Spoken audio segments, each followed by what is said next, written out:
Bismillahirrahmanirrahim. Assalamualaikum warahmatullahi taala wabarakatuh. Salam sejahtera, salam keluarga Malaysia teguh bersama. Saudara dan saudari pengacara majlis yang kita semua kasihi, yang amat berhormat Datuk Seri Ismail Sabri bin Yaakob, Perdana Menteri Malaysia.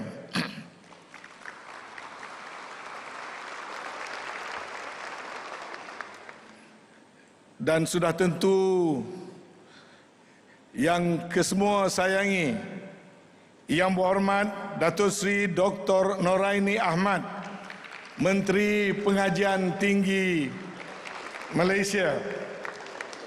Yang berhormat Tan Sri Noh Omar, Menteri Pembangunan Usahawan dan Koperasi.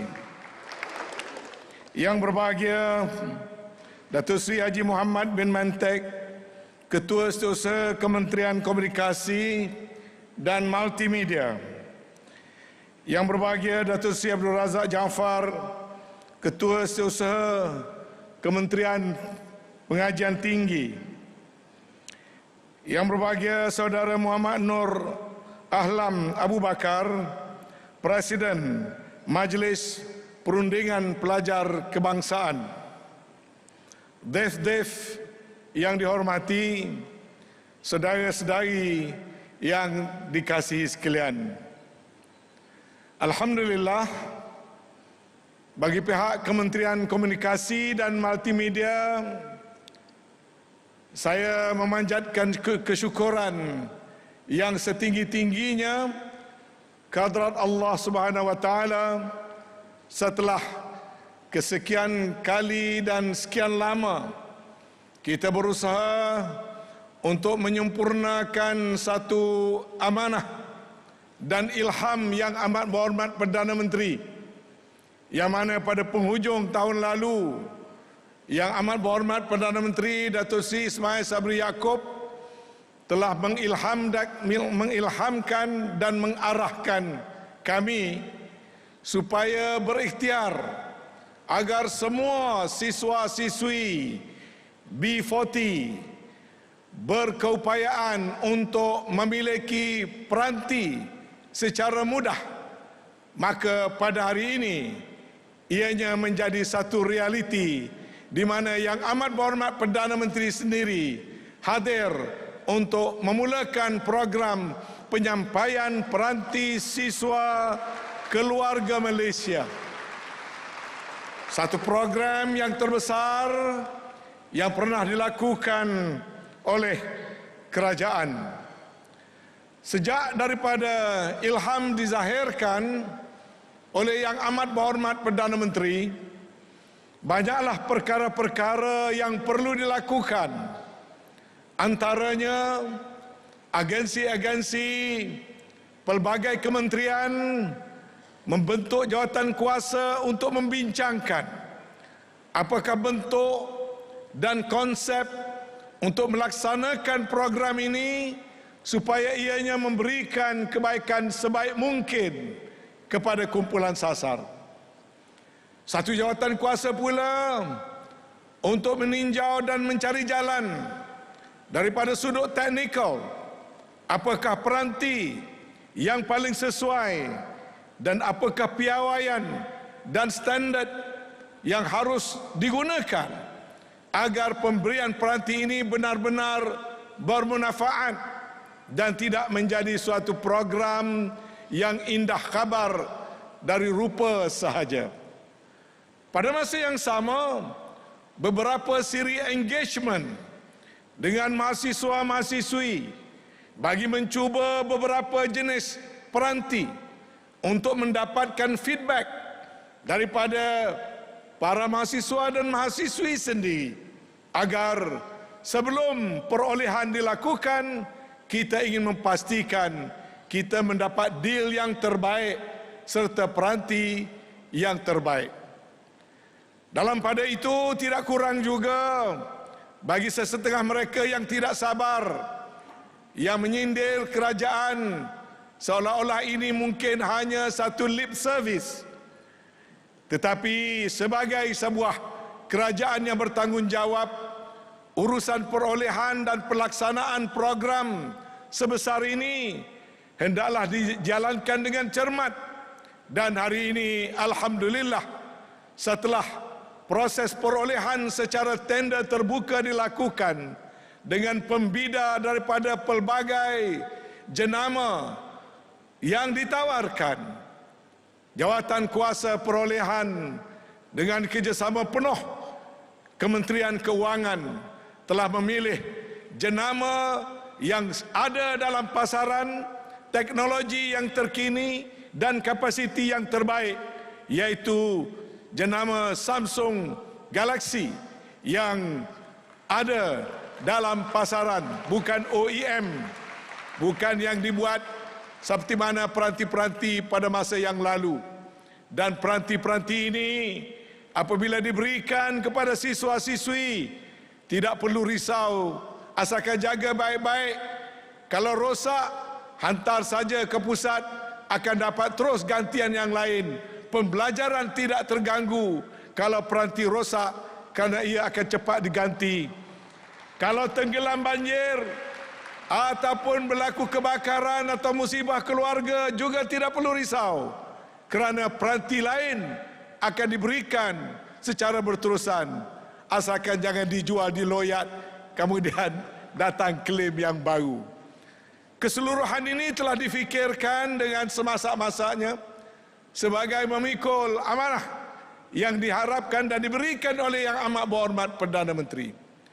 Dalam masa ianya mula nak dilaksanakan, kementerian menerima banyak permintaan-permintaan yang lain, kerana pada awalnya saya dan Datuk Dr. Noraini merancang untuk institusi di bawah Kementerian Pengajian Tinggi sahaja.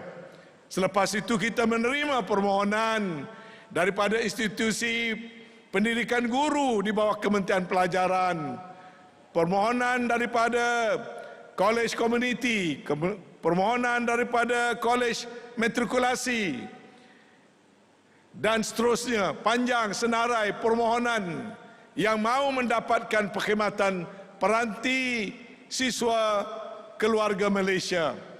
Saya telah membawa perkara itu ke pengetahuan Yang Amat Berhormat Perdana Menteri tentang rayuan-rayuan sampailah kepada pelajar tingkatan 6 yang membuat rayuan mahu menyertai, mahu mendapatkan kemudahan ini. Dan akhirnya dengan ihsan seperti biasa, Yang Amat Berhormat Perdana Menteri kita ni dia sensitif. Baik telur, baik minyak, baik ayam, apalagi peranti mahasiswa-siswi. Perdana Menteri bersetuju memperluaskan sampai ke pelajar tingkatan 6 seluruh negara. Maka makin beratlah tugas Kementerian Pelaksana, Kementerian Komunikasi dan Multimedia, kerana dulu hanya 260 center ataupun pusat IPTA dan IPTS. Sekarang ini kementerian terpaksa menguruskan pusat-pusat pengedaran di seluruh negara, kerana taburan sekolah-sekolah boleh dikatakan berada di segenap pelosok kampung dan desa. Tetapi kita bersyukur kerana keluarga Malaysia elok pula bersempena baru saja menyambut Hari Kebangsaan. Hari Kebangsaan yang paling hebat disambut oleh keluarga Malaysia. Dan hari ini Yang Amat Berhormat Perdana Menteri kita sendiri datang. Maka bagi pihak jawatan kuasa pelaksana ataupun peneraju kepada program ini, saya pertama mengucapkan penghargaan dan terima kasih kepada Yang Amat Berhormat Perdana Menteri, dan terima kasih bagi pihak siswa-siswi semua kerana Yang Amat Berhormat meluluskan perluasan program ini untuk dinikmati oleh lebih ramai pelajar-pelajar seluruh negara. Saya juga nak ucap terima kasih kepada Datuk Seri Dr. Noraini Ahmad. Dalam mesyuarat kabinet dia duduk sebelah saya, sentiasa bisik-bisik, bila lagi ni, bila anak-anak mahasiswa-mahasiswi di bawah jagaan Datuk Dr. Noraini akan dapat Saya pula terpaksalah makan masa lama sedikit. Maklumlah tuan-tuan, nak order 400,000 unit ini, setengah-setengah jenama tak sanggup. 400,000 unit, tak pernah ada negara yang order 400,000 unit peranti dalam masa yang pendek. Hanya Malaysia saja ada program sebesar ini. Jadi terlambatlah sikit, walaupun Dr. Noraini nak suruh, kalau boleh nak suruh cepat lagi sebelum pada tutup semester baru ni. Tapi oleh kerana proses tender terpaksa buat 2 kali, bila kita dah ready, siswa-siswi pula dah bercuti. Kemudian jadi saya kata walaupun cuti, kita nak jalankan juga roll out ini berperingkat-peringkat. Kalau nak tunggu buka, kena tunggu bulan 10. Nanti saya difitnah lagi. Sebab banyak orang kerjanya kurang, memfitnah aja kerja dia. Membuat live FB, buat cerita-cerita yang tak betul. Penat kita dalam kerajaan. Maka saya kata, kita teruskan. Kita cuba tunggu tarikh Datuk Dr. Noraini. Dari hari ini, tarikh pilihan Datuk Dr. Noraini. Maka saya ucapkan terima kasih. Dan tentunya terima kasih kepada UiTM, Prof. Datuk Roziah, ya, VC, yang walaupun dalam cuti bersedia menjadi tuan rumah menjayakan program pada petang ini. Terima kasih UiTM, universiti terbesar di dunia. Jadi saya ucapkan terima kasih. Dan terima kasih kepada semua kementerian-kementerian yang memberikan kerjasama. KPT, KPM, KPLB, MOTEC adalah antara kementerian-kementerian yang akan terlibat, kerana institusi pengajian di bawah pelbagai kementerian itu akan terus memberikan kerjasama kepada KECOM untuk menjayakan program ini seterusnya. Sekali lagi terima kasih Yang Berhormat Datuk Seri. Mudah-mudahan negara Malaysia terus dilimpahi dengan pelbagai nikmat dan rahmat atas kemurahan dan kebijaksanaan kepimpinan yang amat berhormat Perdana Menteri kita, Datuk Seri Ismail Sabri Yaakob. Terima kasih. Wassalamualaikum warahmatullahi taala wabarakatuh. Majlis merakamkan ucapan terima